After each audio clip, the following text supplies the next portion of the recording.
What's going on, everybody? This is Raw Dawg Sports. I am Mike. That is Evo. And that's my high quality H2O. We have got playoff hockey going, playoff basketball going, but we're still talking NFL, baby. That's what we do a lot of on this show. I can't wait. We got AFC Draft Grades. Man, I don't know if we're ready for how I feel about the Browns. Evo, I might surprise you a little bit. We'll see. But my man, you're Wild playing right now. My Cavs playing right now. How you doing, brother? We talked about your team last week and how the NFC did. If you have not seen that video, you can go check it out on the YouTube. While you're there, please like, share, and subscribe. But my man, how are you doing today? Doing good. I'm unusually tired for whatever reason.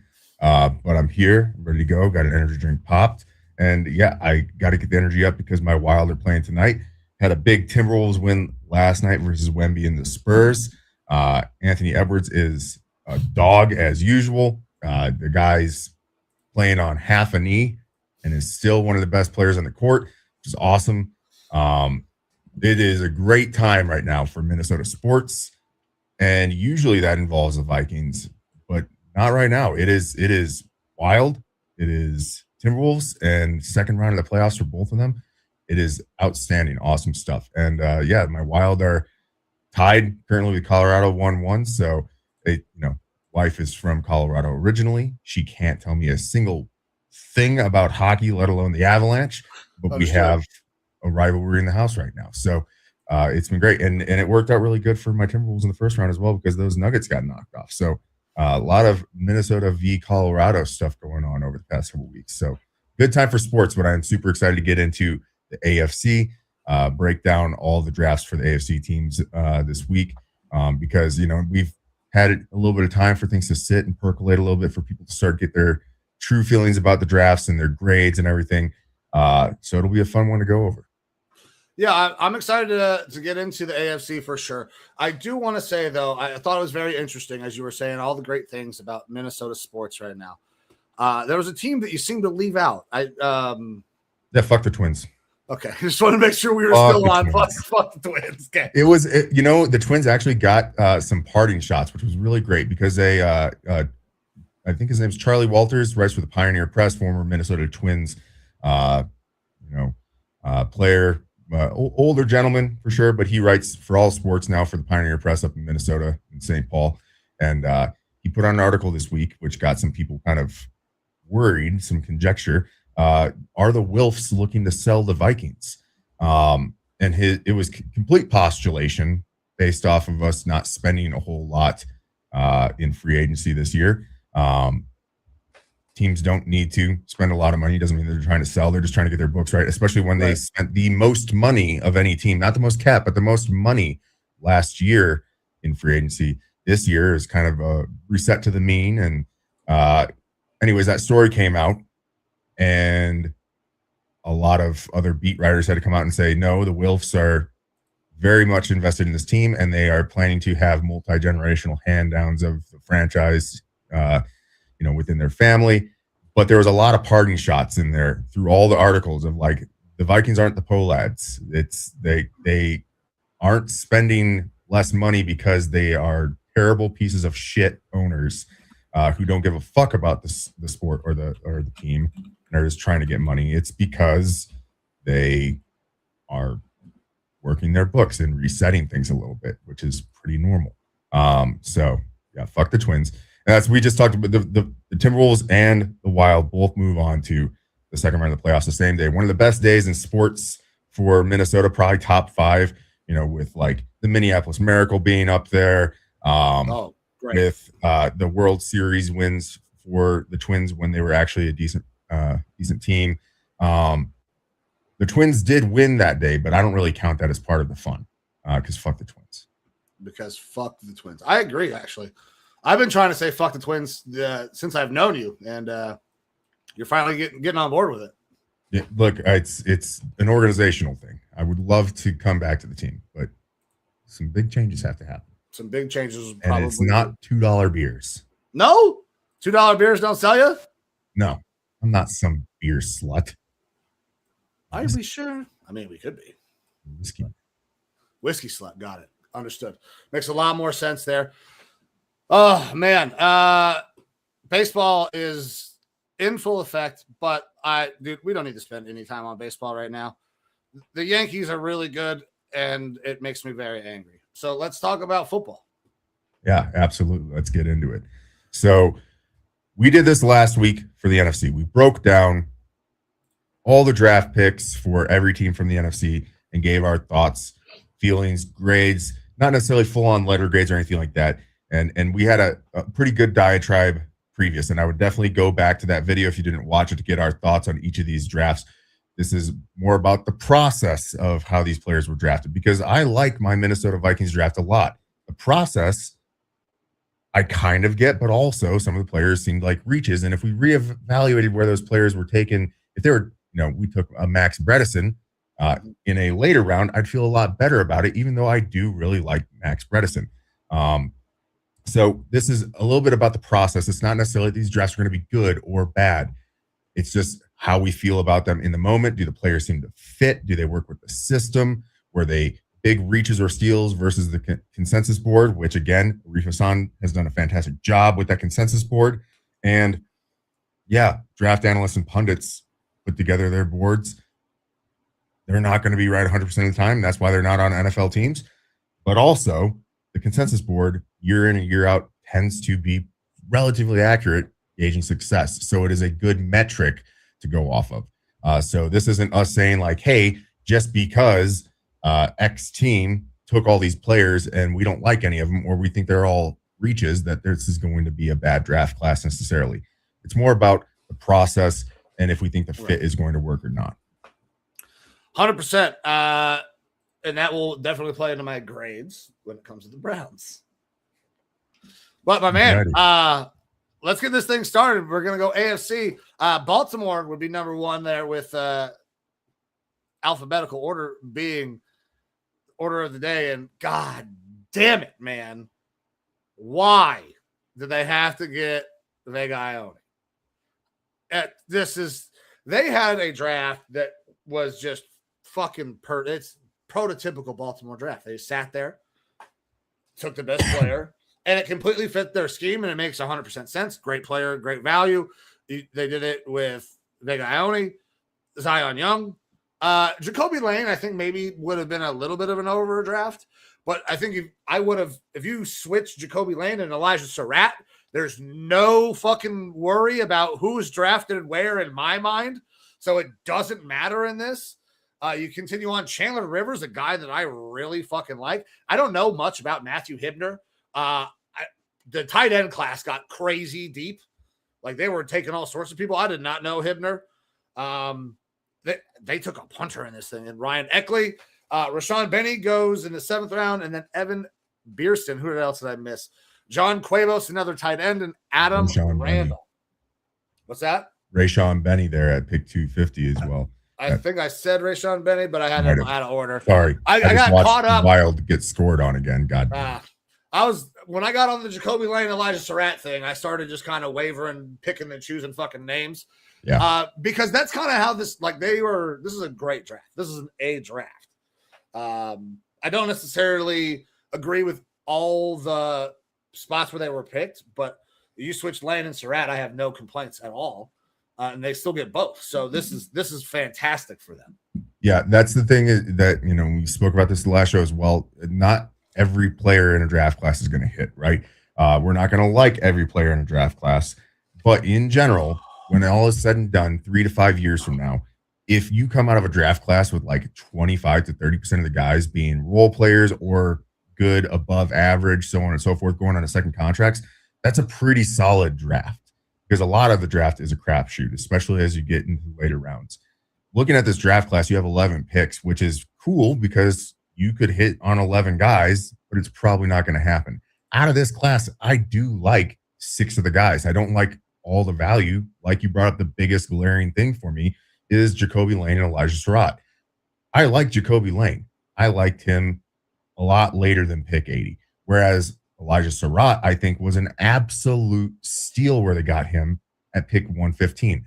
I liked him better than his running mate, Burks, who ended up going first round, I believe. Mm-hmm. So, like, I think that Surratt could be a Keon Coleman style possession receiver at top echelon of what he could be. So I think that's fantastic value, which kind of overrides some of the bad value of where Jacoby Lane went, because Jacoby Lane, while he is a big height guy, good speed, good possession, he was a little bit more of a one-trick pony who opened things up a lot more for his running mate at USC in Makai Lemon. So I like Jacoby Lane. It's a type of receiver that they absolutely needed there in Baltimore, which is that big, lanky guy that can kind of stretch the field and be a little bit more possession receiver. But just those top 2 picks, Zion Young, I think, was fringe first round possible, but he is exactly the type of defensive end that fits with what typically has been there in Baltimore and is going to be really solid. And then, Vig Ione, fantastic offensive lineman, easily the best guard in this class, pure guard. He kind of falls in their lap. It's good process to take a really good player.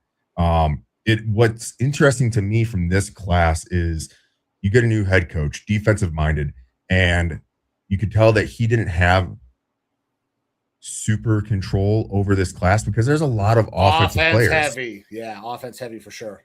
Yeah, and so they're expecting him to kind of pull the defense up by their bootstraps based off the players that they have there, which is already an okay defense. The secondary was a little bit questionable, and they're starting to age out on the edge and linebacker and things like that.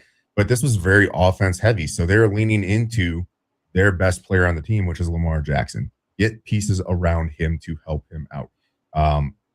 Overall, really solid class. I like a lot of the picks that they got. Like I said, 6 of the 11, that's, over half their class that I like and think it can be contributors to this team in the NFL.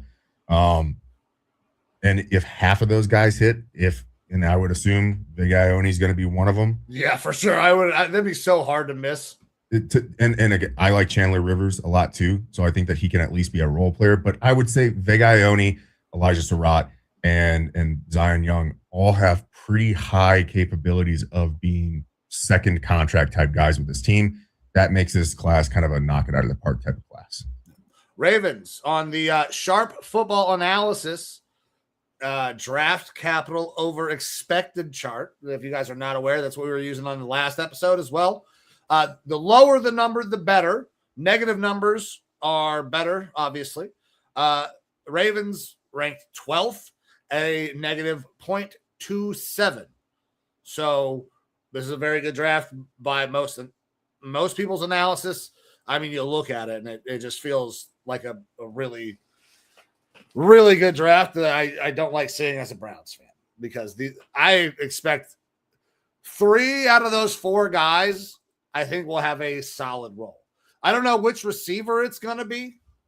Maybe it's both. Maybe it's not Zion Young, but I feel like 3 out of the 4 of those guys have a chance to be like solid role players at a very minimum.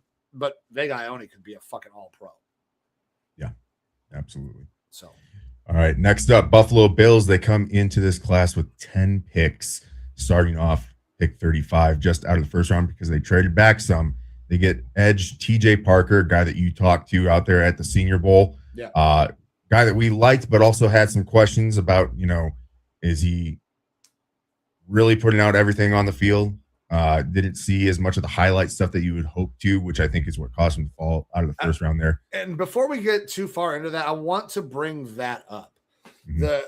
Because I know it's been brought up about TJ Parker. It's been brought up about other guys at Clemson as well.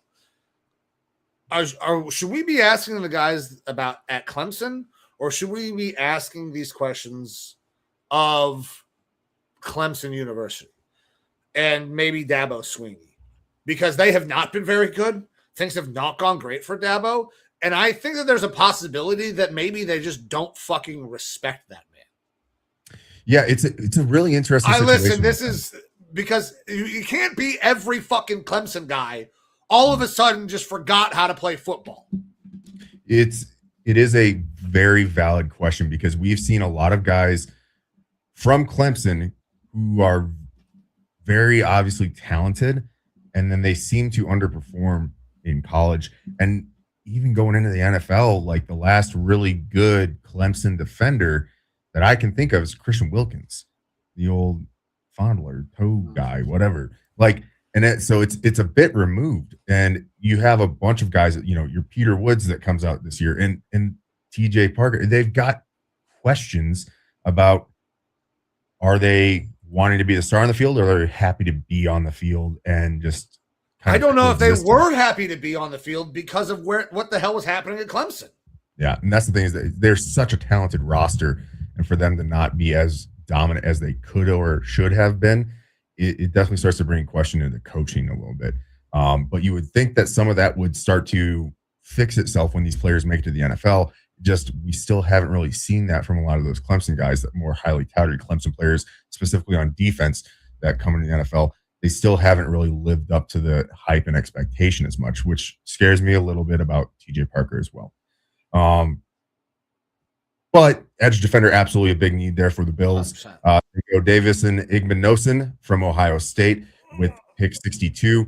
He's a guy that some people are really high on. You and I, not as much. The guy loves to go out there and get penalties. He's very grabby, but like the height, weight, speed aspect of it, like is yeah, he's great. We just got to get him a little bit more less penalty prone potentially. But looking down the rest of this list, I mean, there's a couple guys I do like in the middle of the draft for sure. I know one that you're going to bring up later, Tommy Doman. You're a big punter fan there, right? I am. I do. Hey, I'm fucking pumped that Tommy got drafted. I got to talk to Tommy at the combine. I was one of very few people that wanted to go talk to Tommy, but Tommy comes from a military family. So that was a really cool to be able to talk to him, and to see a punter get drafted is obviously love it. Yep. I'm sure Pat McAfee was going ape shit. For sure. But some of these kind of middle round guys that I like, Skylar Bell, a solid but unspectacular kind of receiver. Someone who I was a lot higher on Josh Downs when Josh Downs came out, but I feel like they fit into the same sort of mold. I just don't see as much upside. Just super, super productive there at UConn. But he doesn't have any of the traits that really excite me. So I think that he could fit in that number 3 type receiver role really well for them. But they have a lot of those guys on the team already. So I don't know if they're trying to go with the old Packers, like we just have an elite quarterback and we're just going to put a bunch of Jags out there who are going to catch the ball or get their fingers broken, a la Brett Favre.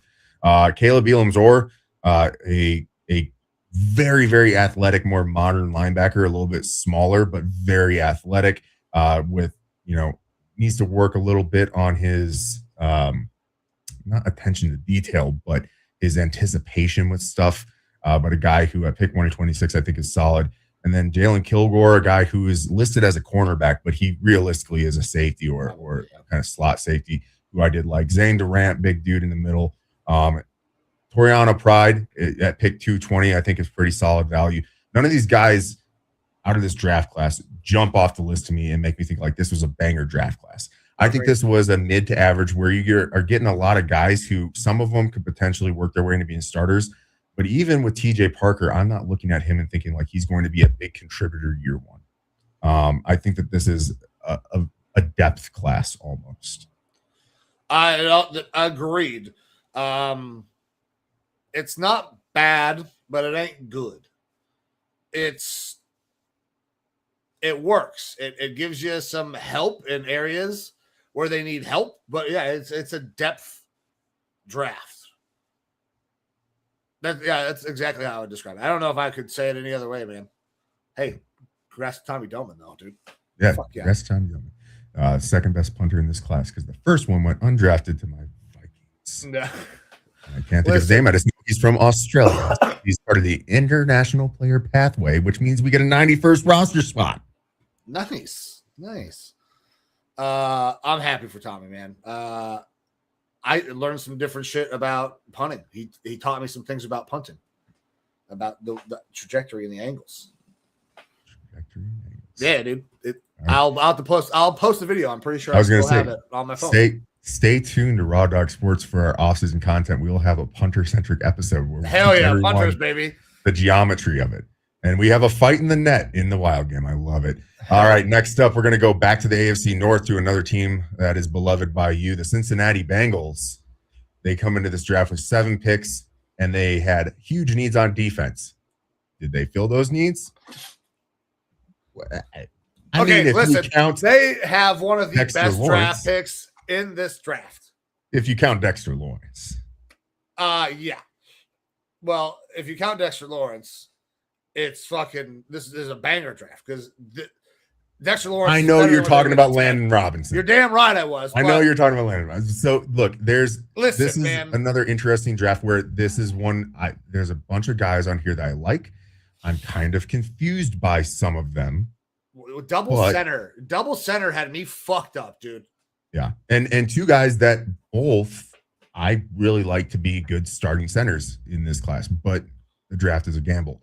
So Connor Lewis coming off of a ACL injury. If it wasn't for that ACL, he probably would be the top rated center, but he might need some time to rehab. And who knows if he's going to return to strength. You also have Brian Parker, second, who is a tackle there for Duke, but projects as a center. And I think that he could be a starting center in this league. Both of them have big questions of if they can transition and be successful in the NFL. So I guess if you're going to, you take 2 shots at the position if you really want that long term, and one of the 2 should hopefully work out. But still, it's kind of questionable when you do only have 7 picks. You traded away that first-round pick in order to get yourself a Dexter Lawrence, which is very solid, and the contract that they got him on also very solid. But this team was kind of bereft of talent on defense. The offense has been okay as long as Burrow stays upright and healthy. But the defense has been the serious question mark here. And then they get guys like a Takario Davis, who, again, I like. Not at pick 72. That was a little early for me. And then you don't go defense again. I mean, you have Cassius Howell. Question marks about Cassius Howell, but they did need edge rusher. But then you don't get another guy until Landon Robinson with your last pick. I feel like they maybe should have focused elsewhere, or maybe they did just truly stick to this is our big board. It's less horizontal than others, but we're just going to kind of stick to that big board. It's confusing, obviously. The double center, like I said, had me fucked up. I love the Landon Robinson pick. Love the Landon Robinson pick for them because he's going to be great for them, I think. Especially next to a Dexter Lawrence. Like, a guy that you can learn from, and like he's going to be great. Two very separate, different types of players. 100%. But like, they could play well. You want to talk about like a pro's pro though? Dexter Lawrence has been a pro's pro since the moment he walked into the league. You want a guy to mentor a young D tackle. I think he's a great one to do it. Sure, different types of games, 100%. Landon's going to be more of your 3 to a 5, probably. Mm-hmm. So they're going to have different things, but those 2 next to each other, because I expect Landon to have a pretty strong rotation. I don't think he'll have any problem making the team. Is going to be really good. That defensive line was a huge problem for them. Their defensive line got ate up, and then their linebackers were getting fucking linemen free to them constantly, so that people were just running all over them. They addressed that. Now, Cassius Howell doesn't do a lot to help in the run game, but they do help there in the middle. And pick 10, I mean, you really make the right decision, I think. Dexter Lawrence is better than pick 10. Yeah. Now, will it all work out long enough that he's around to win anything remains to be seen. Because that defense still has some needs. There's still some holes to be filled on that defense. They'll be better this year, I think. And the Bengals can be competitive, but I don't know if that defense is fixed. Yeah. this draft in the offseason as a whole didn't completely move the needle for me on the Bengals. They got better on defense, but with the draft like involved, I'm not convinced that it actually moved the needle in a positive direction. Not necessarily a negative direction, but I think that some of these are, I don't even want to call it questionable. I'm not excited about the draft class for him. It didn't hit in spots where there were definitely players available on defense that I would have felt like this guy probably could step in very quick, if not right away, and be an upgrade of what you already have. No safety. Tacario Davis, again, like a guy that I like, but I think needs some development for sure. I would have liked to have seen, a linebacker taken in a class that was filled with a lot of good linebackers. I feel like at that Tacario pick, you probably could have found yourself a pretty solid linebacker and gotten Tacario a round or two later. The Colby Young pick, I hate.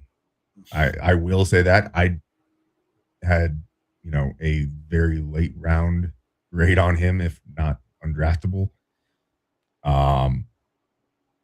And so taking him there at pick 140 just was a big stretch for me on a team that already has a lot of good receivers. Like you already got Yoshevich. You've got obviously your top two in T. Higgins and Jamar Chase. You've got like the receiver was one that you probably really could have overlooked. Gone a different direction. For sure. Listen, it all hinges on what happens with that defensive line and Dexter Lawrence. Based on the picks, listen, and at the spot, they need to go edge, right? Maybe you can think of a different edge there, but they have to find a way to try to replace Hendrickson. Mm-hmm. They've already addressed the interior of the line, so that kind of ties their hands a little bit. It almost felt like they had to go edge, and they had to go with whoever they thought was the best on the board. What they do after that, sure, I don't necessarily understand, but I felt like they were kind of tied at the top. A little bit.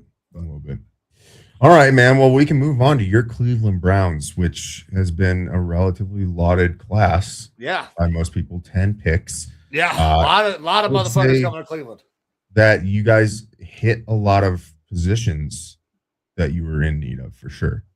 But I'll sit back and I will let you get into your thoughts here. All right. So now this is a couple years in a row where I have not necessarily loved where guys were drafted. And I'm very hopeful that once again, I'm very wrong on that they should not have been in that draft slot. But here it goes. Spencer Fano pick. I really love this pick. He was one of the most athletic tackles in this class. If there's a guy who can switch sides, he might be it. If not, I think he can still play on the right side. I'm not convinced that Titus is going to start at right tackle. Not even a little bit. That Houston offensive line was terrible. So I don't know why we make a trade to try to bring in somebody who came from a terrible offensive line when our offensive line was also terrible. So I love the Fano pick. Can he play left? Yeah, I think maybe. Will they try to play him at left? I haven't 100% heard of what the plan is. We will see. Now, the next two picks, if we flip-flop them, I like them a lot more than when they actually happened. Because I was not happy about the KC Concepcion pick in the first round. I thought it was a big overdraft. Really good route runner, had drops, but here's the thing. And a lot of people have been saying it for a little while now. Drops in college don't necessarily translate over to drops in the NFL. There's not a one-for-one correlation. So I like the idea of getting that type of receiver. I didn't love it at that pick. What I know that we needed was a big body wide receiver who can win a jump ball and be a red zone threat. I didn't necessarily love Denzel Boston. I thought there was some concerns, but most everybody else I talked to, you included, liked Denzel Boston a lot more than I did. So And I didn't think that Denzel Boston was going to end up being in the second round. I thought for sure he was going in the first round. So we flop those two and we go Fano, Boston, Concepcion. I'm like, okay, this is actually really fucking smart because we're getting two different types of receivers and an offensive lineman. Let's see where else we go. You get EMW at fucking 58. I don't think anybody expected him to be there. He's going to slide perfectly in on our defense, dude. He's going to be an absolute problem. Then we continue on. Austin Barber. Okay, I like offensive tackle. We need to continue to build depth on our offensive line. Parker Brailsford. This is an interesting pick. I mean, this is one of those physical outliers. The dude is little for an offensive lineman, but moves really fucking well. We need to continue to build the offensive line depth. We have some guys coming back from injury. We get Justin Jefferson, but not your Justin Jefferson. Linebacker. Need to continue to build linebacker depth. Joe Royer, tight end. Taylon Green, quarterback. I'm going to spend a minute on that in a second. And then Carson Ryan, tight end. So we potentially drafted 3 tight ends in a row at the end. I like adding another tight end because we let go of Njoku. Makes 100% sense. I like Joe Royer as well. Carson Ryan, I feel that feels like nothing more than depth. The Taylon Green pick is interesting considering who our head coach now is and the quarterbacks that he has in the past worked with. I think that they are going to give Taylon a legitimate chance to play quarterback. They have said that so far, and I think that will be the case. Because at right now, I mean, who gives a shit in their mind? And that's kind of the approach that the Cleveland Browns team has taken. We're not naming starters. We're not doing anything. We're just getting in the fucking practice. Now, some people in the media are saying, name this guy. And obviously there are Shadur fans and Watson fans who are trying to fucking shank each other anytime they can. Taylon Green's going to have a legit chance to try to make this team and play quarterback. And he might. I don't know if he's a quarterback, but he's one of the best athletes in this entire draft. And I love taking him. We can find a way to use him. I think it's great. Overall, top to bottom, we got a really good value in my mind. I didn't love where guys were taken. I thought value could have been, it would have made more sense other ways. But honestly, I can't really complain too much because we hit on a lot of needs. We know that defense is pretty goddamn good. Another linebacker and a safety really is kind of all we need. And then we attacked the offense. Offense. That's what was needed. So I like this. I'm not going to give it an A. I'd give it a B+ if I were giving it a grade, just because of kind of where positionally things happened. But I do think this was another pretty good draft by Andrew Berry. We will see how it plays out. Yeah, that's when you guys traded back and ended up getting Spencer Fano. I was cool with the trade back. I did not like Fano. I thought you were going to hate the Fano pick because I'm not as high on Fano as some other people. I don't see him as a tackle. I lean a lot of some of my stuff into other pods and programs and stuff that I watch. One of them being that O-line committee, which has got former offensive linemen on there. And on there, they were like, we have seen offensive tackles our whole career. This guy does not have an offensive tackle body. They don't think that he'll hold up. They said that, the question marks and concerns of Will Campbell last year with the short arm length, stuff like that, they recognized, but they still felt like he was correct body type for left tackle. Whereas Spencer Fano, they're not so sure about. Also, you guys being in the AFC North, you should be heavily reliant on a run game. And with Quinshawn there, you can do that. That was his weakness. Fano's weakness was in the run game. So that scared me a little bit. There were other tackles that, especially if you were going to be taking a guy that could be playing the right, and I know you say you think that he could possibly flip-flop, but like there are other right tackles I liked, or if you look at him as a guard, obviously like Vega was there. And regardless of who you have in the team, I think Vega immediately becomes an upgrade, set it, forget it. And that's a perfect type of mauler for your system where it should be heavily predicated on keep the quarterback upright, but we need to be strong in the run game. So I like the position. I wasn't as big of a fan on the player. I felt like there was better options there. I thought Monroe Freeling towards the end of the draft cycle where he was getting mocked was too high. I feel like 9 would have been too high for him. However, I would have been more comfortable because you guys did a trade back there, right? Yeah. Concepcion, I not as high on as some people out there, but also I understand like if he hits his peak, I think I had said he's Percy Harvin, which is electric. There's value in the run game. There's value all over his gadgety, like a lot of cool stuff you can do with Concepcion. And I did think that he was probably going to go higher than Boston.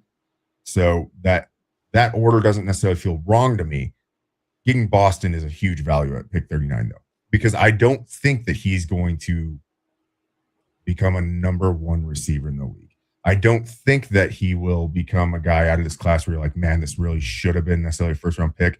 But if he does hit that top end, we're talking Drake London territory potentially with him. And it does fit with your guys' system because you need that big lockout possession receiver who also, I keep banging the table on this, best run blocking wide receiver in the draft.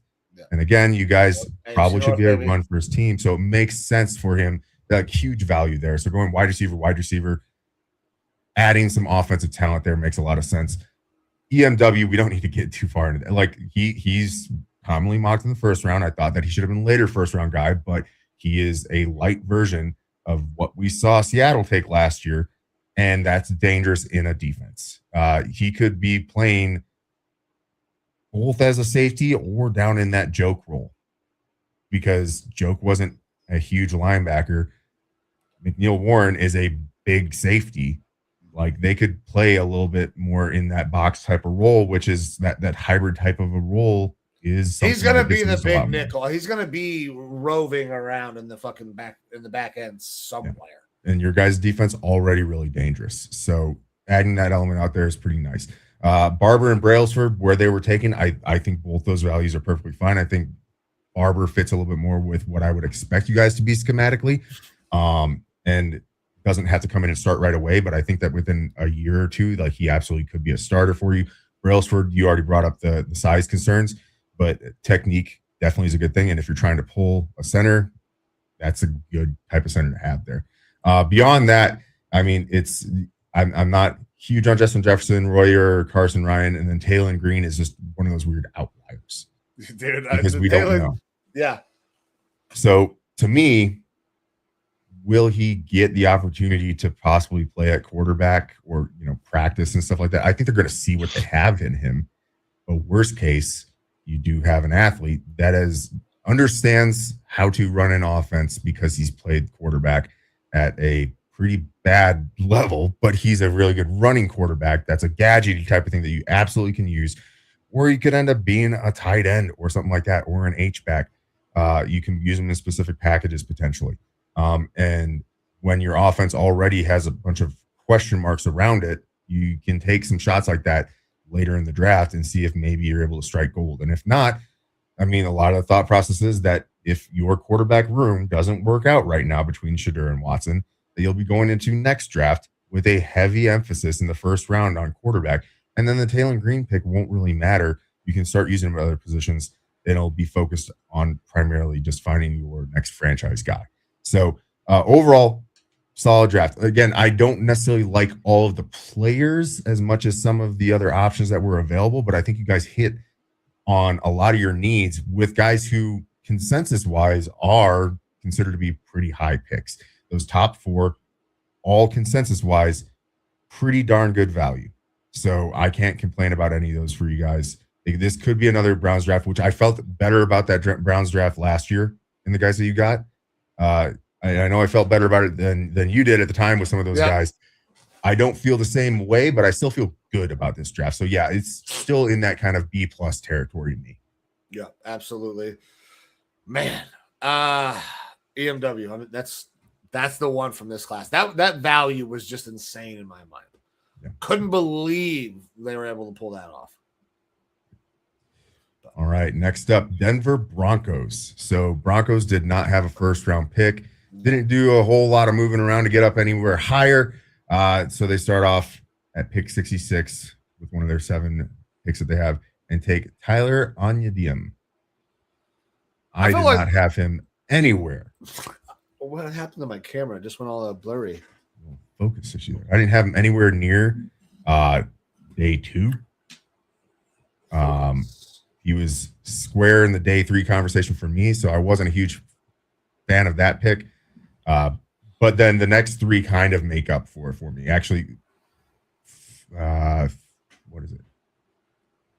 5 of the next 4 picks I really like. Jonah Coleman, huge Jonah Coleman fan, right? I think that he is excellent. Cage Casey, I was higher than most, but that's because I see him as a tackle, and I think that he could be a really good tackle, or excuse me, a center in this league. Justin Jolly fits in as that receiving type of tight end. I don't know that he's full-on Joker, but it's a lot closer to the Joker tight end that Sean Payton likes. Miles Scott, the safety from Illinois, didn't really know much about him. Not a huge fan there, but Dallin Bentley. This is the guy that during our, going through picks, a guy that I brought up that I like. He is that weird fatly.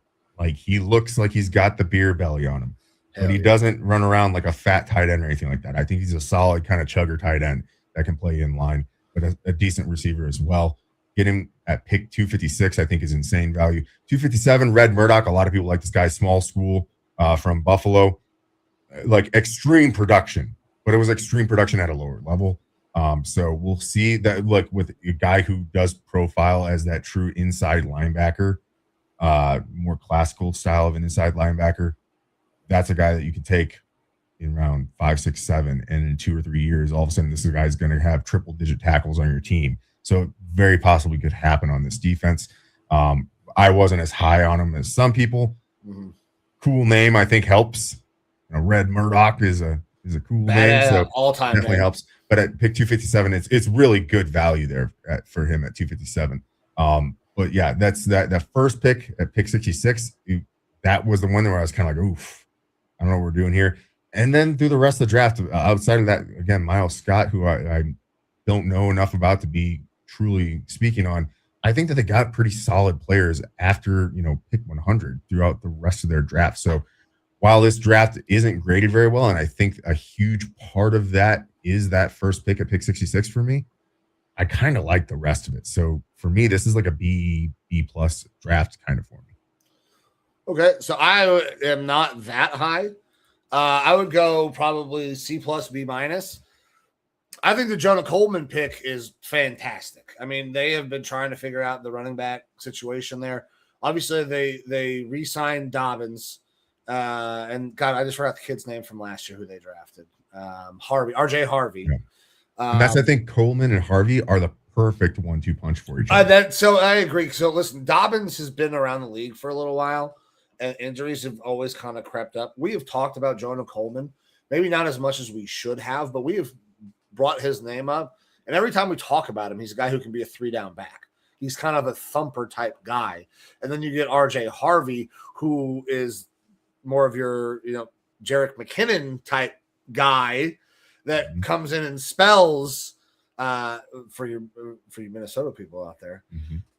And it would really, really fit J.K. Dobbins. With an Isaiah Pacheco in a Jerick McKinnon type situation, lightning thunder. Yeah. But that's what it is that I think Jonah Coleman can be a 3-down back, but he doesn't have the top end speed, the explosive play stuff.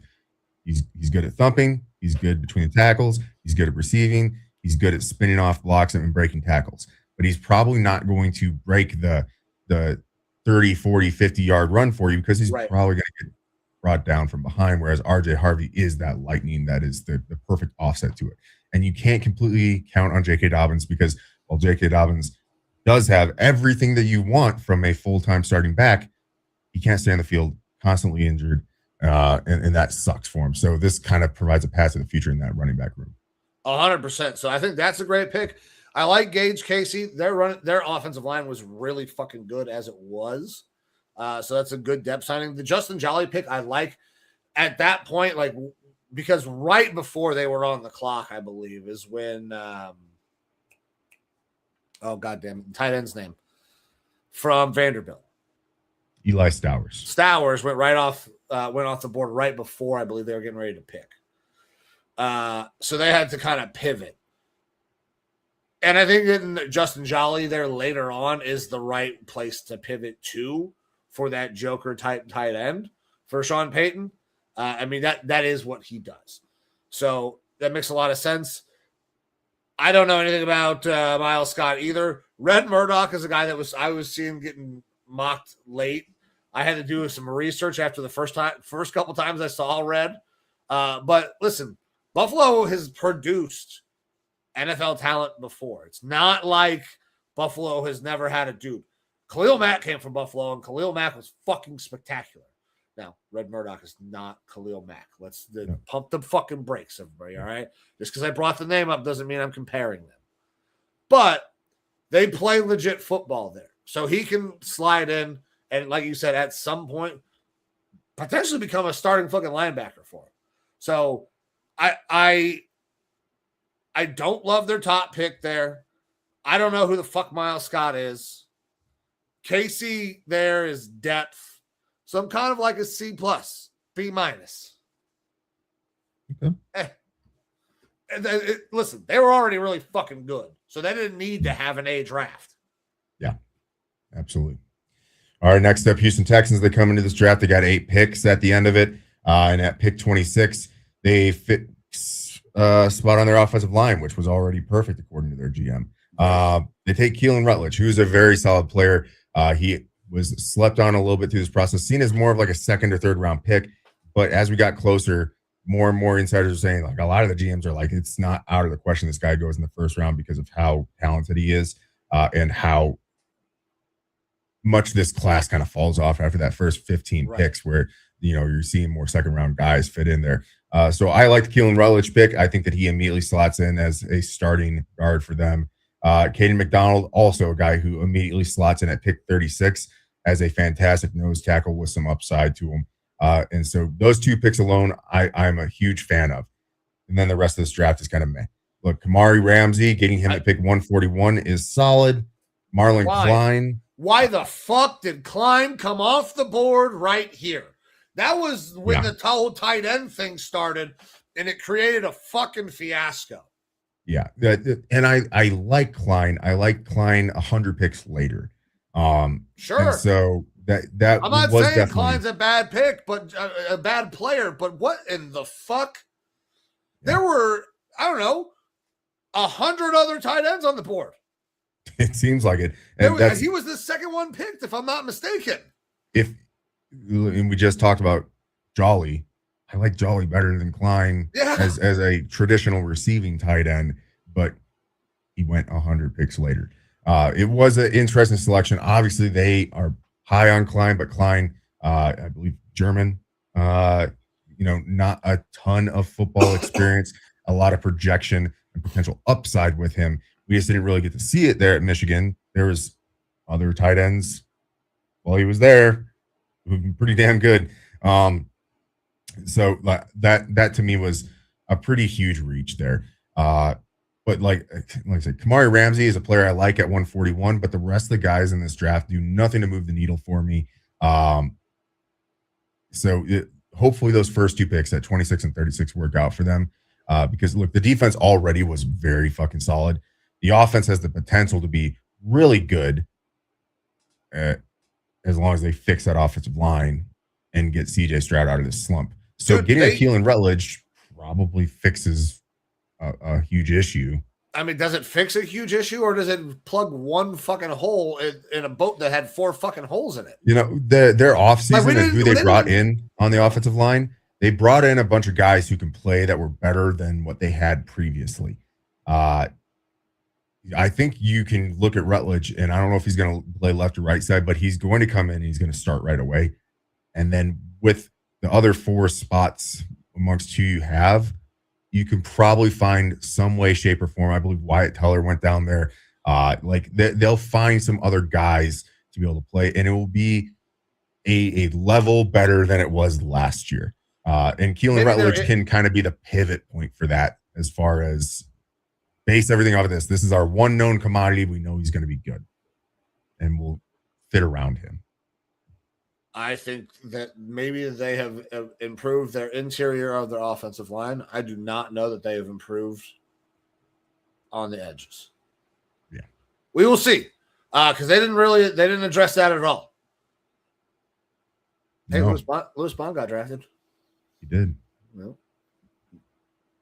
But I mean, there's not much else to talk about there. Wasn't a huge fan of Bond. Yeah. All right, man. You want me to move on to Indy? Yeah, Indianapolis Colts, 9 picks. What do you got from this class, Mike? All right, man. So at pick 53, CJ Allen comes off. I had seen CJ Allen mocked a lot higher. We had talked about him before. I think can be like a true middle linebacker in the league. Oh, yeah. So I really like this pick. They have been trying to figure out that linebacker spot for a while. AJ Halsey, another guy I really like. Rangy fucking safety. Like, that helps that defense immensely. Jalen Farmer, I also like. I didn't necessarily love him going here. I do like Betcher, though. Caden Curry, I think, is a really good depth pick later on. George Crumbs, I don't necessarily know a ton about, so I'm not going to say anything. Gumps. Yeah, so I don't even know how to say his name. And why does my camera I got to stop moving, dude. If I get animated. He's too happy. He's too excited. If I move around and get animated, the shit just goes off. Yeah, George Gumps Jr., I don't know fuck all about. Seth McGowan and then Deion Burks to finish it out. Listen, I like the top of this thing a lot in CJ Allen and AJ Halsey. I think Betcher also is a good get. Outside of that, I mean, Caden Curry's some good value depth. I thought that they would have addressed the offensive side of the ball a little bit more, especially with losing Pittman. I thought we were going to see a receiver or a tight end or something at some point to help out on the offensive side of the ball. But they were very, very defensive heavy in this. I like the top enough that I'd probably give it, B plus. What about you? Where are you at on this thing? Yeah, so I'm a little higher on Farmer than you are. I think that at 113, that was about the top end of where I would start to take him. So I wouldn't necessarily say it was a reach too high for me. But CJ Allen and AJ Halsey, I think, are two immediate plug-and-play guys. I brought up CJ Allen a lot. He does nothing that is super exciting on the field. He's just super solid on the field. And I'll say it, as I've said it multiple times, he was a true field general for that Georgia defense. He was able to call the defense, extremely smart. So that makes him a force multiplier because he's getting everyone else on that defense in the correct position to do the right thing. AJ Halsey, I was huge on him for my Vikings. He was like what I felt was the best fit for my Vikings with the system and everything as far as safeties go. So to get him at pick 78, I felt like was a fantastic value because I had him more closer to like 40, 45 range as where I felt like he could go. And he's going to fit in super well next to Cam Bynum. Those two are going to be able to play off of each other really well in the back end of that defense. Again, brought up Farmer. I think that he's a solid offensive lineman. Colts have done a really good job with their offensive line. So I trust that they're going to be able to develop him correctly. Bryce Betcher, a little bit undersized, but a solid linebacker there as well. Gums and Curry, where Gums was taken is way too high for me. I had him 7th round-ish. So where Caden Curry went was more in line with what I felt for Gums. Seth McGowan is an interesting one. He is very talented, has some shades of another running back that's already on this team in Jonathan Taylor. It's just a question of, and I do believe that his legal troubles are behind him, but Seth McGowan, he was arrested for armed robbery.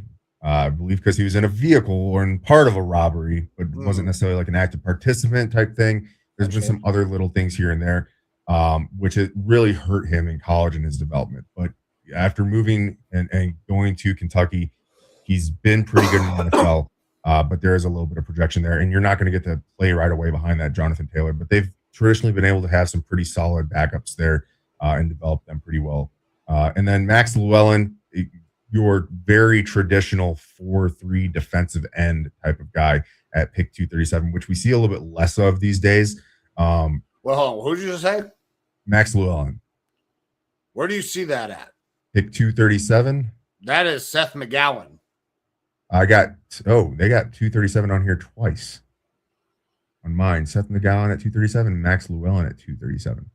Okay, because the next pick, I have Seth McGowan and then Dion Burks next, and that's coming from NFL.com. Is where I'm working off of. PFF, it does show him. Check here. Fucking that's why PFF shouldn't have fired all those people. Very true. Google real quick where he went. Because you said 237. I was like, that name sounds familiar, but it's not Seth McGowan. Llewellyn went to the Dolphins. Interesting. Max Llewellyn and Seth McGowan were close enough, but it was fucking me up. Yep, well, there you go, PFF. You fucked up. All right, so Dion Burks is the last pick there. At 254. And that's I think he's a depth guy. Not a whole lot else about it. Understood. So overall, I do really like the top end of this class. The first four picks I think are all going to be at a minimum role players, but some guys who are probably going to slot in pretty quick and early on. The top for sure I like. Jalen Farmer, we'll see. Let's move on to the Jags, which also did some weird shit. At pick 56, their first pick of this draft, they take Nate Borkacher, who they could have got in their fifth round pick at 164, it feels like. And then they back it up with Albert Regis at 81. Now, Pregone, I like at 88. That was a great pick. That good value there. Jalen Husky at pick 100. Wesley Williams at 119. Another tight end, and Tanner Koziel at 164. Josh Cameron, a guy that I saw and I was intrigued by after the Senior Bowl at 191. CJ Williams at 203. Zach Dufree at 233. And Parker Hughes at 240. If you don't know a lot of those names, I don't think you would be the only one. This felt odd, like a lot. Yeah. The Borkacher thing off the rip was fucking weird. I didn't understand the fit or the need there, but okay. Like that, if you want to take a tight end, cool. Not that one there. Made no goddamn sense to me. Other than, Pregnon, a Koziel, and a Cameron, I have question marks on what the hell we were thinking and why we were thinking it when we were thinking it. Yeah, I really hate this draft class in general. It feels like bad process, bad. Outside of Pregnon, getting Pregnon at 88, absolute slam dunk. This guy should have been a second rounder, and a higher second rounder, in my opinion. That's how good I feel about Emmanuel Pregnon. But like, there's some names on here that I like, but they are just completely surrounded by a lot of other chaff. Like, you brought up Borkacher with that first pick at pick 56. I like Koziel better, but Koziel was selected at the right spot at 164. Borkacher to me was lower than Koziel. So he's at least 120 picks too high for me, which is insane. Regis, I think that he was 50 to 70 picks too high for me at pick 81. I like Jalen Husky, another 50 to 70 picks too high for me. Don't know Wesley Williams. Josh Cameron, right around the correct range for him at 191 with some traits. CJ Williams, not draftable. Zach Durfee. I like Zach Durfee. He's a feel-good story. Probably undraftable. Like probably a UDFA type guy. Parker Hughes, UDFA. I don't know what they were doing with this. I don't know if they leaned heavily into some sort of AI analytics or something like that. Like the class doesn't make sense to me. Outside of Pregnon, like I think you're going to get extremely good value for getting him at pick 88. The rest of it, over 50. This was a playoff team. Over 50% of these guys, I don't think make the roster. Dude, that's exactly how I feel. I was like, why the fuck are you even bringing these guys in? Or are you just dumping draft picks? Like, we fucking. They have to pay these guys though because they drafted them. It doesn't. Yes. This is such a shit draft. It doesn't make any sense, man. Listen, I wish they would have done something crazy like this when we were holding their first round pick the following year, because I don't see how this improves them a whole lot. No, it bothers me a lot. It feels like, and I don't say this often, this is terrible. Terry Fontenot would have done better. Not a ton, but like it doesn't make sense to me, man. So I don't know. I can't get behind anything other than Pregnon. That fell into your lap at 88, and you passed on him at 81. Like, so also shame on you. You passed on him at 56, so shame on you. Like, I don't know. Yeah, I don't know either, man. Let's turn to a good draft because the Chiefs are next. They moved up and traded with my Browns. Appreciate that. They take Mansour Delane, CB1 in this draft because of injuries to McCoy and, you know, the actual best corner in this draft being 4 inches too short to be the best corner in the draft. You get Peter Woods at 29, another good pick. R. Mason Thomas, another good pick. Jaden Canaday, I thought this was too high, but I don't dislike the player. Emmett Johnson, I feel like is going to be a really nice role player for them. Cyrus Allen, really good receiver, that Cincinnati connection.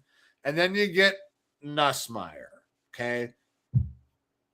Nussmeier got drafted. I remember saying when I was at the Senior Bowl that I didn't think that Nussmeier was a starting quarterback in the NFL. I didn't think he was a quarterback in the NFL. He almost fucking wasn't. But, hey, I think what they did with their top of their draft, fantastic. Even their middle rounds, I don't necessarily hate, especially if you reorder them. If you switch Canaday and Johnson, it's too high for Johnson too. Canaday is a little bit of a reach for me. I think that they were fantastic here. I thought what they did was really good. Nussmeier provides depth, and that's it. And we won't have to worry about, is Nussmeier is he a starting quarterback? He's behind Pat Mahomes. We're not going to know shit about Garrett Nussmeier for a minimum of fucking 2 to 3 years until they're in a position where Nussmeier can go out there because the season's been wrapped up and play some fucking games. How do you feel about this thing? I think it's one of the best draft classes in this draft. Yeah. I do. I agree with you on Jaden Kennedy, where he was picked at 109 is a little high, but he was a guy that I did like, and a guy who I think that in a couple of years absolutely could be a starter. But Mansour Delane, fantastic. Peter Woods, fantastic. R. Mason Thomas, fantastic. A little bit of a schematic difference, like primarily just a pass rusher, not great against the run, and a little bit smaller than what they traditionally have for those pass rushers. But what he does is very good, and that could signal a little bit of a schematic shift with what they're doing. I already talked about Kennedy. Emmett Johnson, I think he's great. I think 161 is a perfect spot for him. Cyrus Allen, trait C type of guy, and at pick 176 is great. They needed receiver depth. And Nussmeier. If you look at the depth chart for the Chiefs, obviously it's Patrick Mahomes, and it's only Patrick Mahomes, right? But we don't know if Mahomes is going to be back right away. Now they're saying that he should be able to start practicing and stuff by OTAs already, but still coming off of an injury. So they have Justin Fields is now the guy there that can go in and play a little bit. He can run an offense. and that's better than Chris Olodokun, who was the guy that had to play for him last year when Gardner got hurt. All right. Yeah. So Justin Fields is your Gardner, but Justin Fields is not long for the Chiefs. He'll be there this year. He's that safety net for if Patrick Mahomes isn't ready, but he's probably going to be ready. Nussmeier, yeah, I don't know that he ever has to play. He gets to be the CJ Daniels. He's son of a coach. He's been in more professional style systems and whatnot in college football. He's the clipboard guy that gets to assess stuff, and you don't have to rely on his physical talents, which there was obviously some upside there in college. Sure. And there's a tumor. and I'm sorry. Like, listen, it sounds callous, right? Like, well, I mean, there's traits and he can be really good, except for he has a thing that prevents him from being good. I'm sorry that's the way it works out, but that is what it is. I think that at pick 249, though, it's completely fine. Sure. He absolutely. You take him way back there, it makes 100% sense. He could be a perfect backup quarterback for the next 10 years. Yeah. Clipboard guy. That's guy. Your Mullins and stuff like that. Like, I don't know about a foxhole guy. Yeah. That's for the food family guys like CJ Ham or Max Bredson, things like that. But it's a fantastic pick there for him because he gets to learn behind one of the best quarterbacks in the NFL and already put some of his coaching mentality that might be coming through his DNA to use while learning the game. I don't have a single complaint about this draft class. I think for the most part, guys are taken where they should be. Yeah, Kennedy is a little bit higher, but I liked Kennedy in like round 5, so I don't have a complaint with this one. I think they hit pretty much all their needs. I agree, man. It was a really solid players. Yeah, really good draft class for them. And listen, the Chiefs do not often pick that high, and they took full advantage of it. Now, a team that does often pick high, the team that picked number 1, the Raiders, I agree. I think they had also a banger draft here, man. Like, they did phenomenal. Obviously, Mendoza, number 1, we knew that was happening. There was no doubt in anybody's mind. It's just, what were they going to do after that? I think trading Stukes at fucking 38, great goddamn pick for them. Love him. Safety probably. Yeah, for nickel, sure. But like, love trading Stukes. Trading Stukes can fucking ball. Kieran Crawford, obviously, that there's been some things been happening with that defensive line. Huge get there. They improved the offensive line and Trey Zune III, a guy that nobody really talked about as the guards from fucking A&M. The kid can play for sure. I think he's a center. He was one of him, Cage Casey, and Brian Parker Jr. were the 3 tackles that you're gonna prior to the draft. I felt like we're gonna go off in rounds 3 to 5, and they're all gonna be starting centers in the NFL within a couple of years. So I like the Trey Zune pick right around where he was taken. Yep. Then you get crazy value if it pans out. Jermod McCoy at 101. We were worried about how far he was going to fall. He fell a long fucking ways. If he comes back, that's incredible for the Raiders. And then they back it up with a Mike Washington Jr., who is a great complement to what they already have. Now, Dalton Johnson, I don't feel like that's a great pick there. Hezekiah Massis, I feel like has traits, a guy that makes a lot of sense. Malik Benson, and then Brandon Cleveland, But you look basically to Mike Washington, I love what they fucking did. Yeah, I think the last 4 picks in the draft, Hezekiah Massis is a developmental guy. I'm perfectly fine with that pick, but this is all about the first 6 picks in the draft. I mean, you can't go wrong with Mendoza. You have to go there, right? But Stukes, absolutely loved him. Would have loved him as a Viking. Kieran Crawford, good value at pick 67, immediate upgrade. Trey Zune, starting center. Jermod McCoy, even if he has to get that knee fixed this year and he doesn't play this year, if he goes back to 80% of what he was in 2024, it's an absolute fucking steal there. And taking him at pick 101 means that you don't have the pressure of having him play right away. You can do what's right for him, get him right, get him healthy, and possibly walk away with the best corner in the draft. Mike Washington, again, I was not as high as Draft House on him.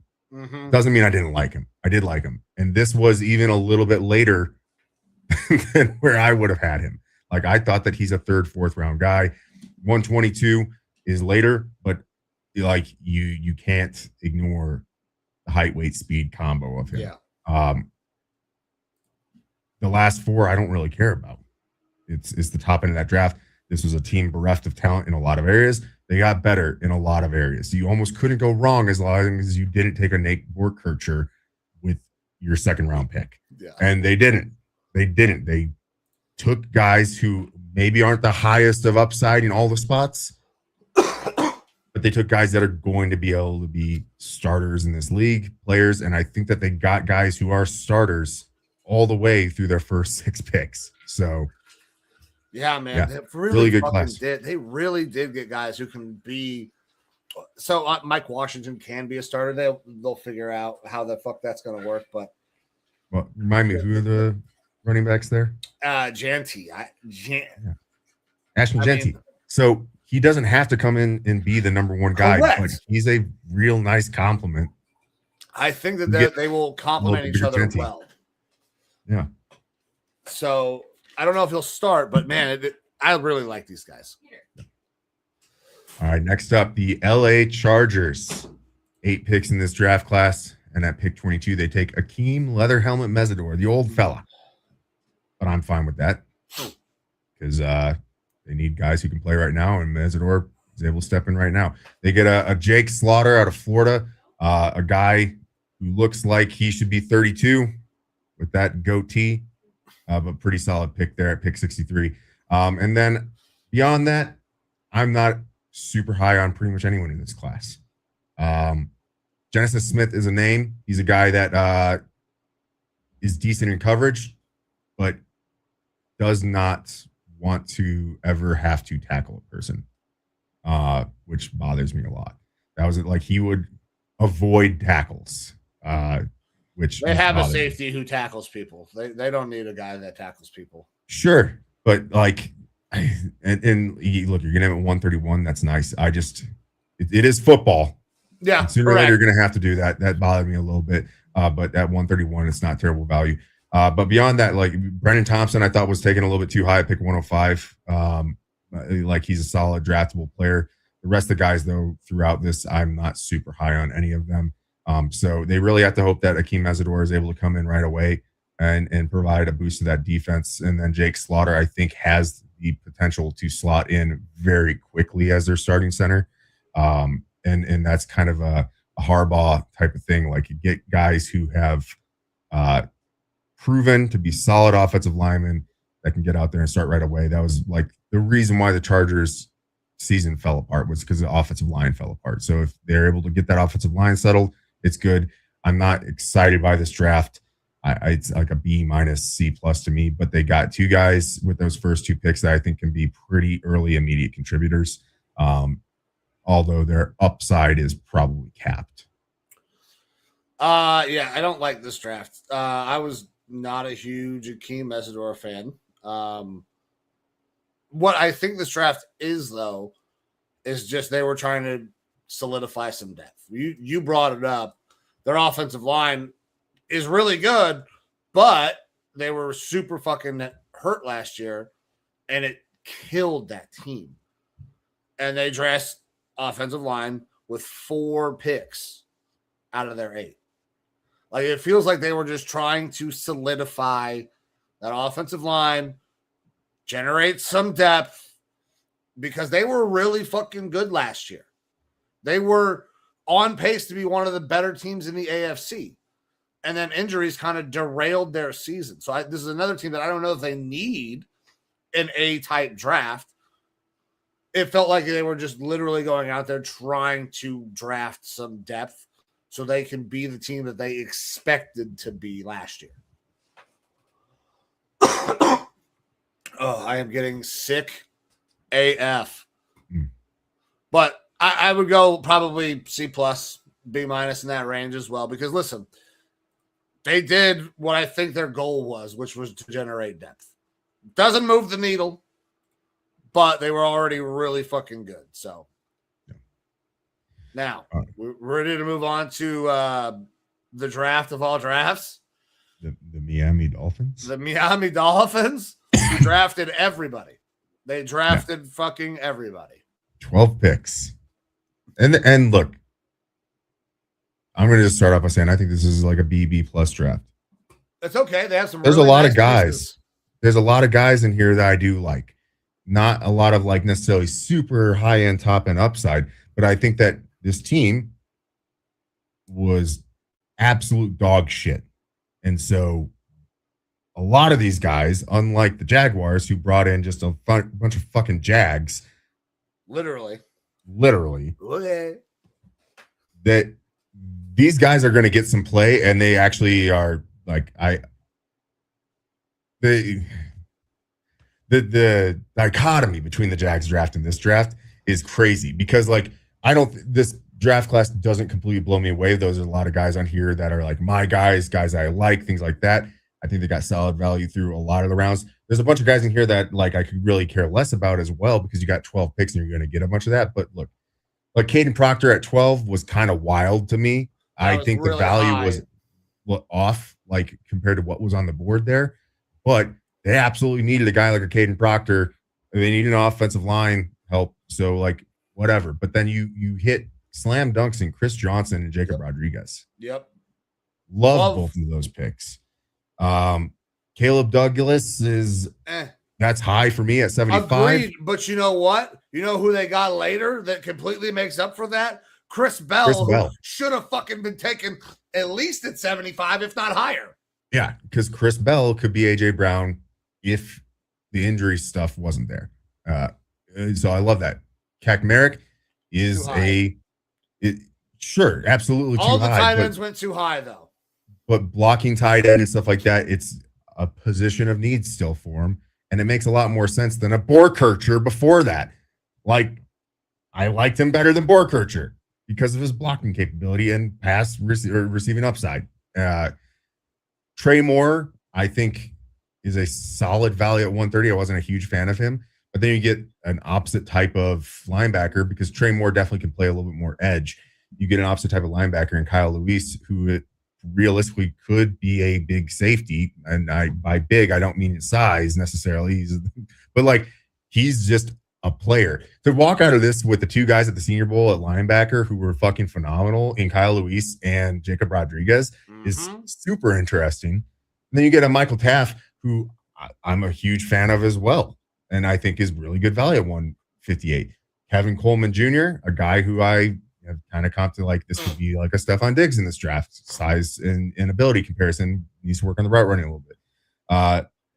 Seydou Traore and DJ Campbell don't do anything for me, but like there's a lot of guys throughout this draft that I'm like, yep, I see the path to this guy getting on the field relatively quick, at least a rotational capacity through a lot of this draft. It was a little bit, I don't even want to call it meat and potatoes because I mean, there were some reaches, but there were some great fucking gets. Like you have to like, when you look at all of the names, if you're completely irrelevant of where they were fucking taken, you're like, damn, this is a fucking great goddamn class. Yeah. As soon as you look at where some of these guys were taken, you're like, so I'm going to go from an A to like a B plus. And that's what I would like. I would go from a B plus. They're just under a fucking A, just because some of the things are a little weird to me and where they got guys. But there's a ton of fucking dudes here that I think can play in the league. Yeah, like Kyle Luis is the interesting one because like I do feel like his size is going to be somewhat prohibitive to him being a full-time starter. Sure. But a special teams and a rotational guy, I really like him. You put him out on the field on fucking nickel situations all the time. But again, looking at this class, I think starters almost day one is Caden Proctor, Chris Johnson, Jake Rodriguez, and Chris Bell. Yeah. I think that they all step in. And Taff, I think, has a path at also being a starter this year. Maybe not day one, but a starter this year. So, that's 5 to 6 guys. I think that they're walking out of this 12-man class, and they're going to get guys who are starters out of it, which is, maybe some of the ceilings are capped. Who knows? But that's why it's it's that B plus range for me. Yeah. Listen, this is the start of a massive rebuild that is going to have to take place over numerous years, considering the contracts that were given out. This is an exceptional start to that fucking process. It's only a start, but it is a really goddamn good start in my mind. All right, next up, the Super Bowl runner-up, New England Patriots. Man, and it's interesting. So interesting. Day 3 was a lot of what the fuck, in my opinion. And it's interesting that their head coach wasn't there for day 3.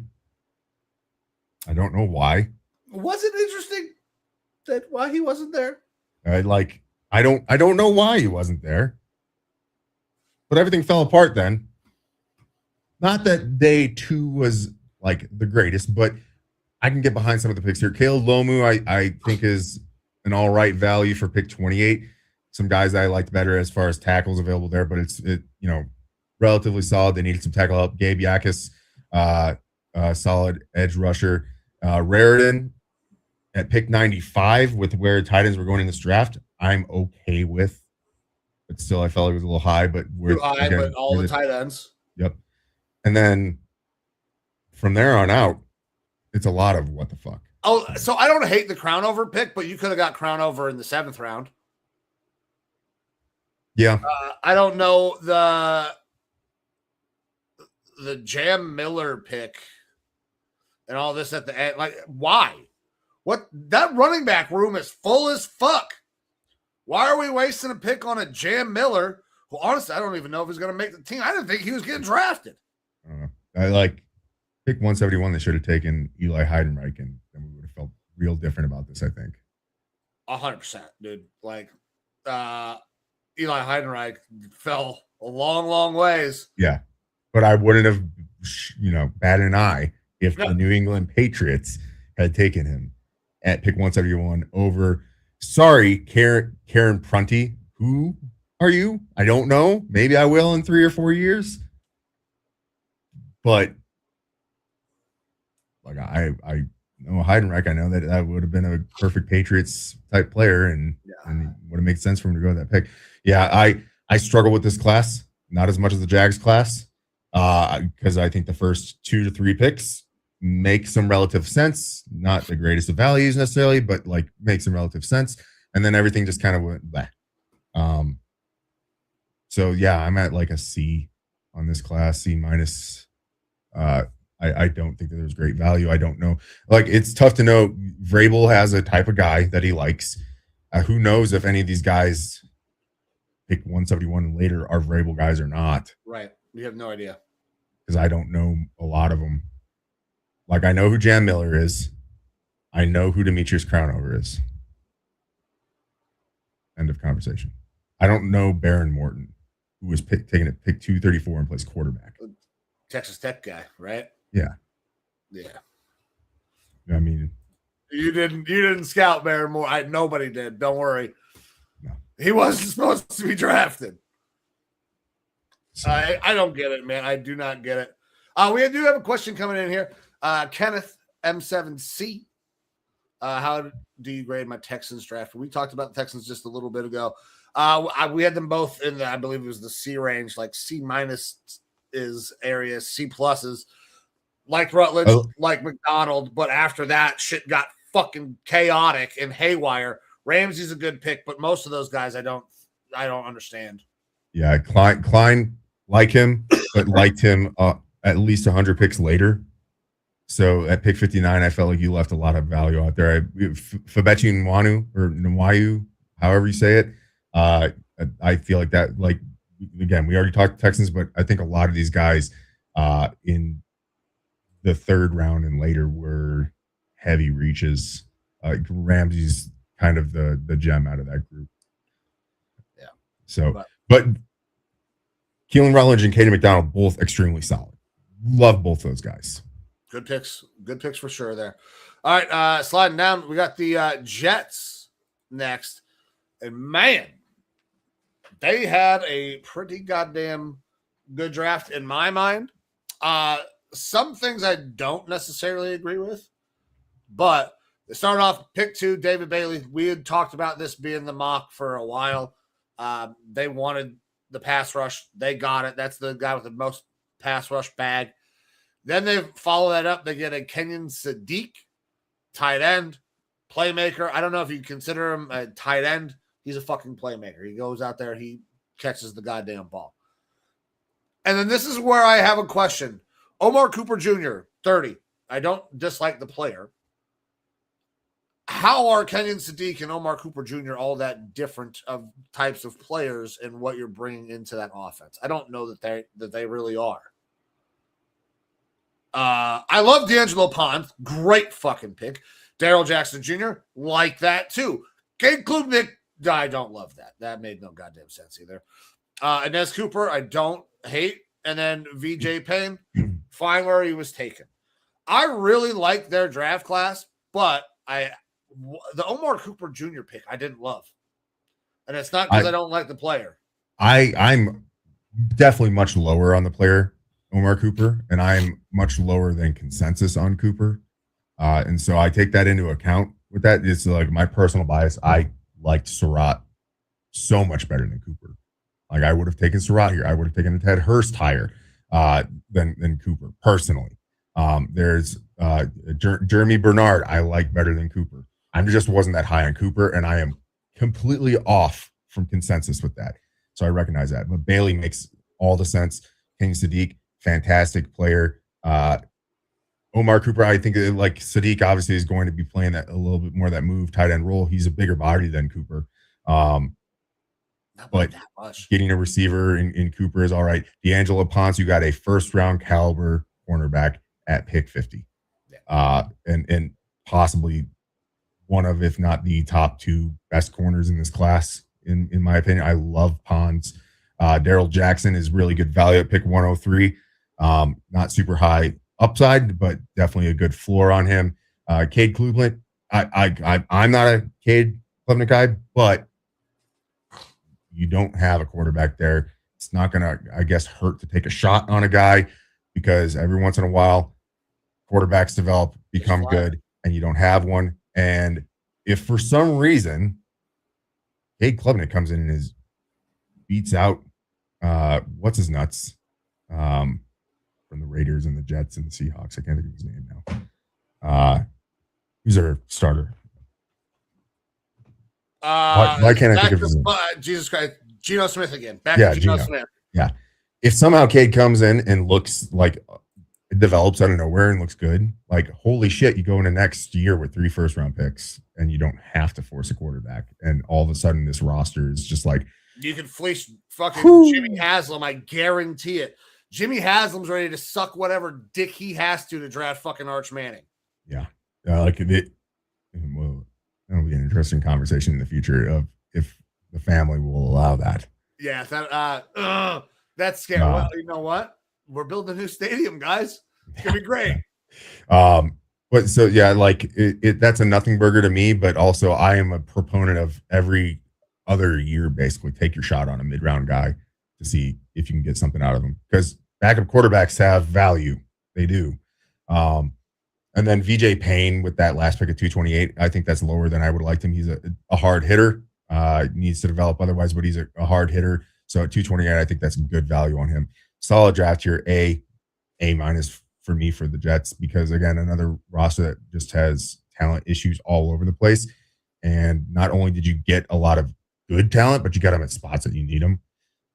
Again, like the one that I'm lowest on is Omar Cooper, but that's again, I'm off of consensus on him. It's not because I can't see the fit. They need receivers out there. So I'm not like super off of it. Yeah, understood. Listen, I think it's a really good draft class.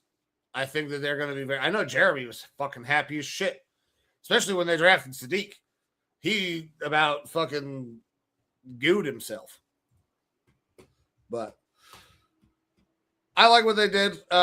Let's slide on to the next group, who I also really like, and I hate it because it's the Steelers.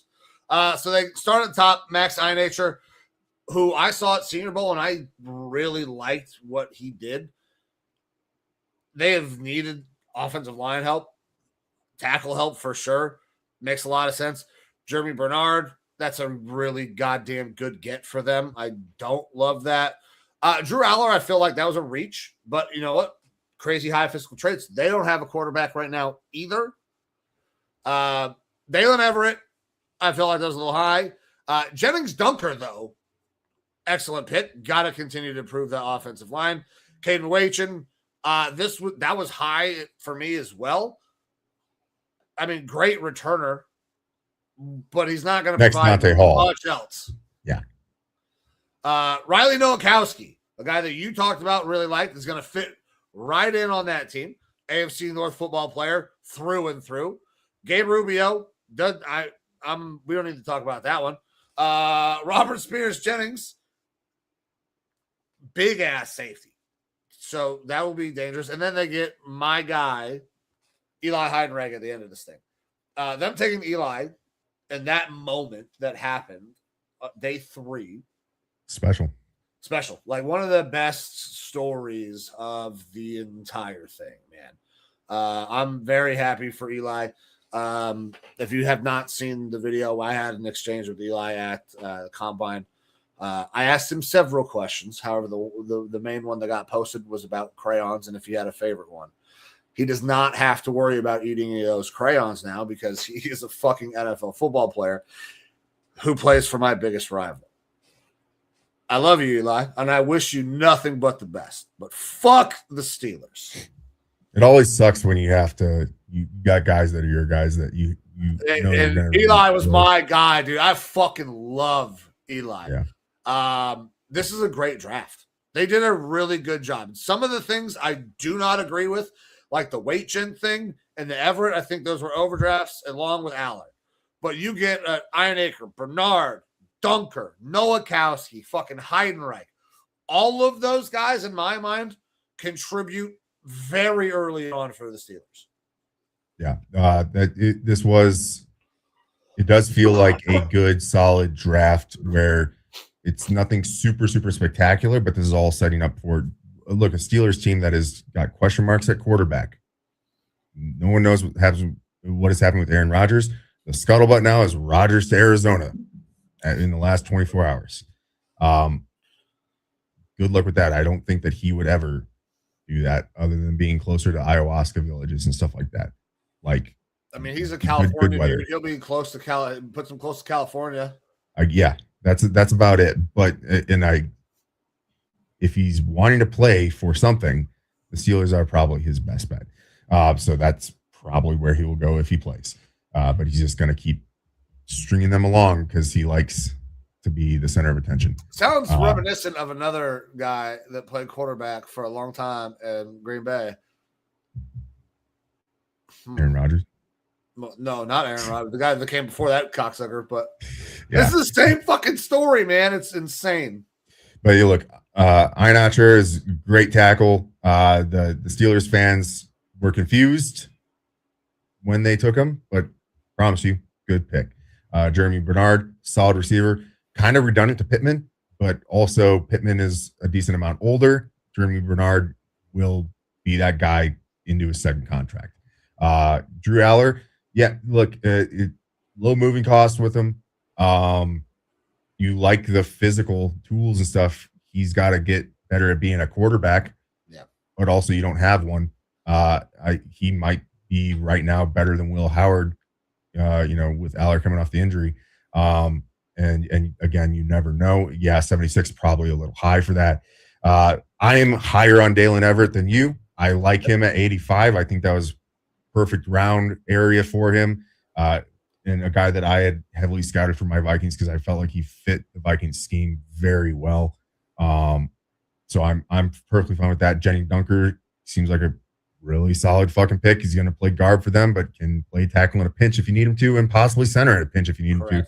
Caden Weegan, a guy that I do really like. It is very high for him because he did not provide much offense, but he is potentially the next Dante Hall style returner. So obviously uniform to uniform, nearly the same between the Hawkeyes and them. So it fits.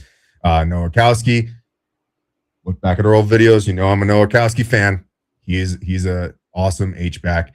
And then Heidenreich is kind of the cherry on the top there. To get him at pick 230, the hometown guy, feel good story. Worst case, he's a third down style receiving back. But this is a guy that will put his heart out there for you, play special teams.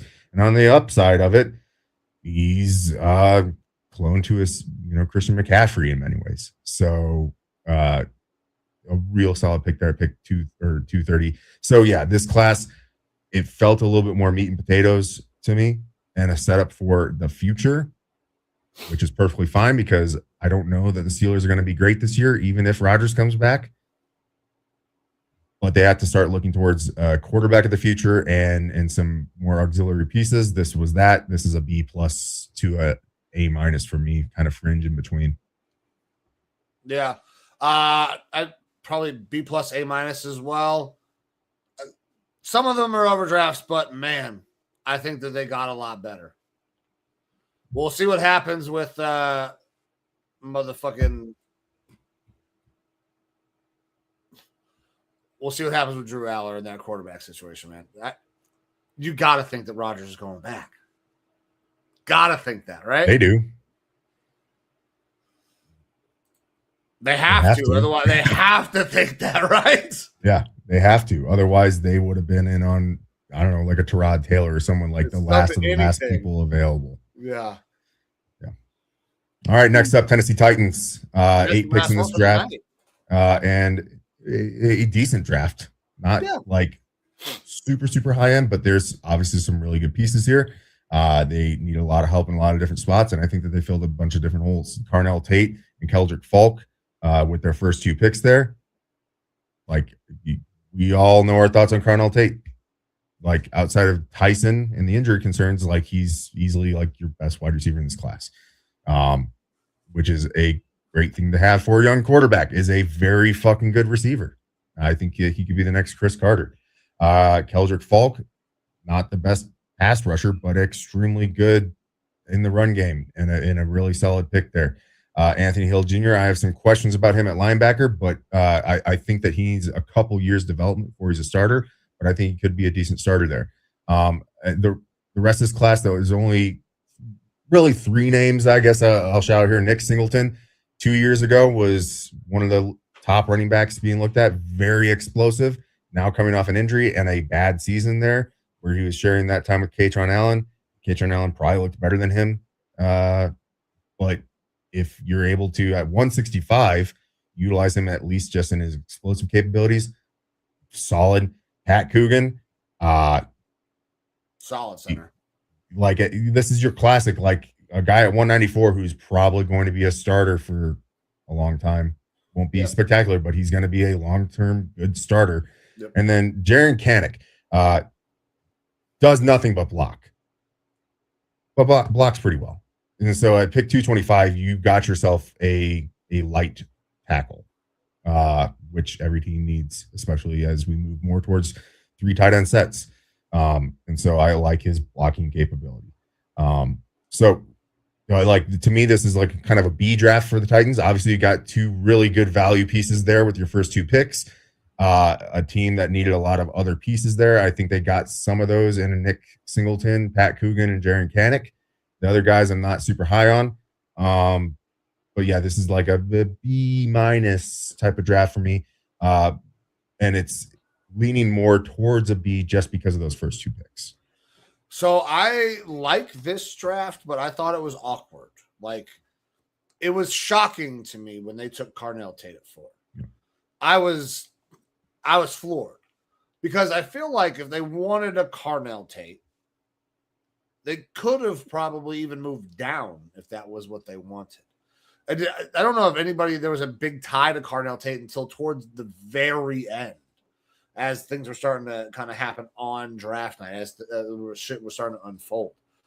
I love the player. I wanted him in my on my Cleveland Browns. I thought he was the best receiver in the class. I was shocked when he went at 4, though. Good player. I think deserves first round pick right there at the end of it. Makes a lot of sense. Anthony Hill Jr., I might be a little higher on than you. I don't think that's a bad pick at all. The rest is kind of depth type pieces. I don't know shit about Kanik. I agree with you on the Coogan thing. Like, he's the dude that just kind of lunch pail guy shows up. You never know about him, never hear about him. He doesn't do anything special. Wasn't he selected as like the MVP of not the championship, but the game before in college football? Like in that offensive line. I don't remember if he was or not. If he was awarded as some sort of award, but like he's just shows up, does his shit, and all right, cool. So I like the draft. I like the draft, but I thought it was weird that they took Carnell Tate there. I thought they could have moved, but listen, there wasn't as much movement as we were thinking. There was some. We knew there was going to be some movement. I mean, there was a lot of trades in that wanted to move. I think there was 8 or 9 trades in the first round. Was it that many? Yeah. There was actually a relatively high I guess towards the end of the first round, right? Let's see here. You had guys come up. Hold on, now I'm going to have to go back in.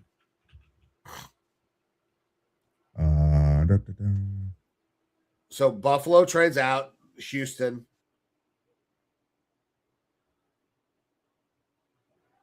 The Jags trade back in. Or no, Buffalo I don't remember where Buffalo traded out of, but I know Buffalo traded out. Mm-hmm.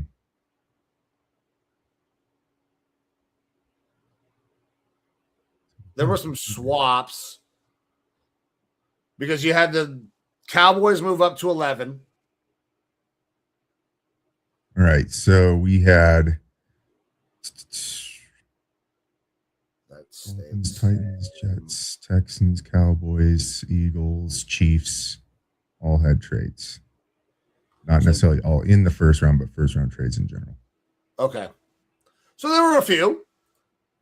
I thought that there were I know the Browns were trying to move. They had been talking about trying to move for fucking forever. Found a way to do it, and it worked out. So listen, I'm happy with where my team ended up in this draft. I think we addressed a lot of our needs. Hopefully the other AFC teams are happy as well, unless you reside in the AFC North, and I hope you fucking hate your drafts, even though basically everybody else in the division, I really liked everybody in the AFC North draft. I thought they did pretty well. I think the only one that didn't do as well as some of the others was the Cincinnati Bengals, even though I still really liked a couple of their pieces. But so the total picks that were moved, and obviously some of these are back and forth. We had pick 6 was a swap, 9, 10, 11, 12, 13, 16, 20, 23, 24, 26, 27, 28, 29, 30, and 31. So yeah, it was the back end where they were moving around a lot. So okay. There was more than I thought there were, or than I remember. Mm-hmm. But my man, that was it. That was the last grade for the AFC. Yeah. Yep. AFC and NFC done. Boom. Done. Obviously, these are going to be cut up. Let us know what you think of our thoughts on these drafts, where you think we got it wrong, where you might think that we got it right. I know most people like to tell us where we're wrong. That's perfectly fine. Yeah. Because we ain't going to agree. There's a reason why Mike and I aren't GMs, and there's a reason why those of you who are commenting also are not GMs. Because we all suck, and we all are right, and we're all wrong at times. So let us know. Let us know your thoughts. Well, we're going to get the fuck out of here because it's late. I have wrapped up basically all of my schoolwork. I have one last thing to do. Then I'm going to fucking graduate. So I've been a super, super busy. Evo, I appreciate you. And everybody who tuned in tonight, we appreciate you guys as well. Time is the most valuable thing that you have. So anytime that you give some to us, we are forever grateful for that. I'm going to give Evo one last word. Then we're going to get the fuck out of here. We will be back next week. I don't know what the fuck we're talking about yet. We're going to figure that out kind of as we go. Now that the draft season is starting to wrap up. But stay tuned. Evo, go ahead. Take it away, brother. Yeah, look, I'll shill for my Minnesota teams right now. Wild, you need to score a couple more goals to get back in this fucking game. But also, howl up. Let's go Timberwolves. Hell yeah. Go Guards, go Cavs. With that, we're going to get the fuck out of here. I'm Mike. That's Evo. This is Raw Dawg Sports. See you.